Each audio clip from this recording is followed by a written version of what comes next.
এই লুকটা আমি কিভাবে ক্রিয়েট করলাম সেটা দেখতে হলে পুরো ভিডিওটা দেখতে হবে, কিন্তু পুরো প্রোডাক্ট ডিটেলস থেকে শুরু করে সমস্ত কিছুই আমি এই ভিডিওর মধ্যে শেয়ার করেছি। তো চলো দেরি কিসের, আজকের ভিডিওটা শুরু করছি। তো আজকে আমি একটা মডার্ন রিসেপশন ব্রাইড ক্রিয়েট করেছিলাম। আশা করছি তোমরা আমার লাইভ এছাড়াও আরও অন্যান্য টিপস ভিডিও দেখে বুঝতেই পেরে গেছো। তাহলে এই মেকআপ টিউটোরিয়ালটা কারা কারা দেখতে চাইছো তারা অবশ্যই কমেন্ট করে জানাবে। আমার আজকের এই মডেলটার স্কিন টোন ছিল একটু মিডিয়াম টু ডার্ক স্কিন টোনের। যারা যারা ভাবছো এইরকম স্কিন টোনে কাজ করতে একটু প্রবলেম হয় তাদের কিন্তু আজকের ভিডিওতে কোনো অসুবিধা হবে না। তো সবার ফার্স্টে দেখতেই পেলে আমি একটা পালমের টোনার ইউজ করেছিলাম। তারপর আমি এখানে দুটো ময়েশ্চারাইজার দেখিয়েছি একই ব্র্যান্ডের, যা তোমরা বিভিন্ন স্কিন টাইপের উপর ইউজ করতে পারবে। যেহেতু এটা উইন্টার সিজন সেই জন্য আমি এখানটায় গোট মিল্ক ময়েশ্চারাইজার ইউজ করেছি।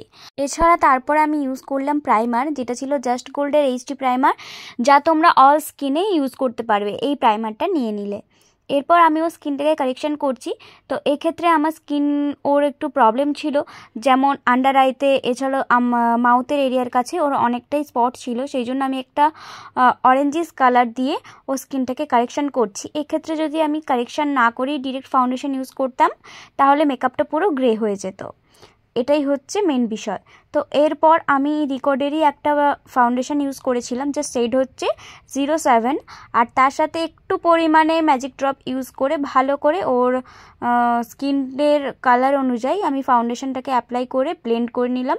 ব্লেন্ডিংটা যত তোমরা ভালো করে করবে মেকআপটা তত ফ্ললেস আর সুন্দর হবে। বেসটার কাছেই কিন্তু মেন, বেসটা যদি কেকি দেখায় বা প্যাচি দেখায় খুব বাজে লাগবে ব্যাপারটা। এরপর আমি ওর ফেসটা হাইলাইট করছি। আর মনে রাখবে যখনই তোমরা হাইলাইট করবে তখন চেষ্টা করবে একটু ফাউন্ডেশনের থেকে লাইট শেড ব্যবহার করার, যেহেতু আমরা একটু হাইলাইট করি ফেসের মধ্যে যেসব হাইলাইট পয়েন্ট আছে সেইগুলো।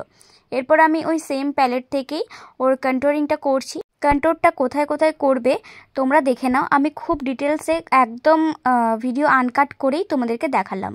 এরপর ভালো করে ব্লেন্ডার দিয়ে ব্লেন্ড করছি। দেখো প্রত্যেকটা কথা কিন্তু ভিডিওতে বলা একদমই সম্ভব নয়, আমি যতটা পেরেছি ততটা তোমাদের বলার চেষ্টা করেছি। এছাড়াও যদি তোমরা ডিটেলসে জানতে চাও তাহলে কিন্তু আমার ক্লাস জয়েন করতে হবে। আমার ফোন নাম্বার হচ্ছে 6295969223। আমার লোকেশন হচ্ছে হলদিয়া, পূর্ব মেদিনীপুর। তো এরপর আমি ধীরে ধীরে আর বাদ বাকি যা স্টেপ ছিল সব করে নিয়েছি। আর এক্ষেত্রে মনে রাখবে এইসব স্কিন টোন হলে কিন্তু অবশ্যই বানানা পাউডার ইউজ করবে। যদি তোমরা ট্রান্সলেশন পাউডার যেগুলো হোয়াইট কালারের হয় সেগুলো দিলে কিন্তু মুখটা পুরো সাদা সাদা লাগবে। তো এক্ষেত্রে বানানা পাউডার ইউজটা করবেই। এরপর আমি ব্রনজিং করছি, ব্লাশার, হাইলাইটার এছাড়া এভরিথিং যা থাকে সমস্ত কিছু করছি। আর তাছাড়াও তোমাদের সামনে দেখিয়েও দিচ্ছি। যারা যারা আমাকে ব্রাইডালের জন্য বুকিং করতে চাইছো তারা আমাকে সেম নাম্বারেই যোগাযোগ করতে পারো। আর আমি হলদিয়া, পূর্ব মেদিনীপুর ছাড়াও আরও অন্যান্য লোকেশানে গিয়ে কাজ করে থাকি। এরপর আমি পুরো বেসটাকে লক করলাম রিকর্ডেরই একটা ফিক্সার দিয়ে। প্রায় আমি আজকে বেশিরভাগ প্রোডাক্ট রিকর্ডেরই ইউজ করেছিলাম। আর এরপর আমি হাইলাইটার, এছাড়াও আমি কিন্তু তোমাদেরকে হাইলাইটার কিভাবে ভালো করে অ্যাপ্লাই করলে আমাদের হাইলাইটারটা আরও ভালো গ্লো করবে সেগুলোও দেখিয়েছি। তোমরা কারা কারা দেখেছো ওই ভিডিওগুলো অবশ্যই আমাকে জানিও। আর কে কোথা থেকে দেখছো প্লিজ একটু কমেন্ট করে জানাবে, তাহলে আমি বুঝতে পারবো যে আমার ভিডিওগুলো কত দূর অবধি যাচ্ছে।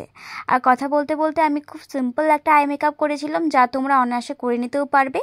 এছাড়াও আমি আই ডামির ওপরেও কিন্তু আই মেকআপ দেখিয়েও থাকি, কারা কারা ফলো করো ওটা জানিও তো। এরপর আমি লাইনার, আর এখানে আমি কাজলটাকে স্কিপ করে গেছিলাম যেহেতু ওর চোখটা একটু ছোট ছিল, তাই আমি ওকে একটা হোয়াইট লাইনার পরিয়েছিলাম। আর ওপরে আমি লাইনার পরিয়েছিলাম, হোয়াইট কাজল পরিয়েছিলাম। আচ্ছা, এরপর আমি লিপস্টিক, ল্যাশ থেকে শুরু করে সমস্ত কিছু করে আজকের লুকটাকে কমপ্লিট করলাম। তোমরা দেখে জানাও তো আমার আজকের লুকটা তোমাদের কেমন লেগেছে।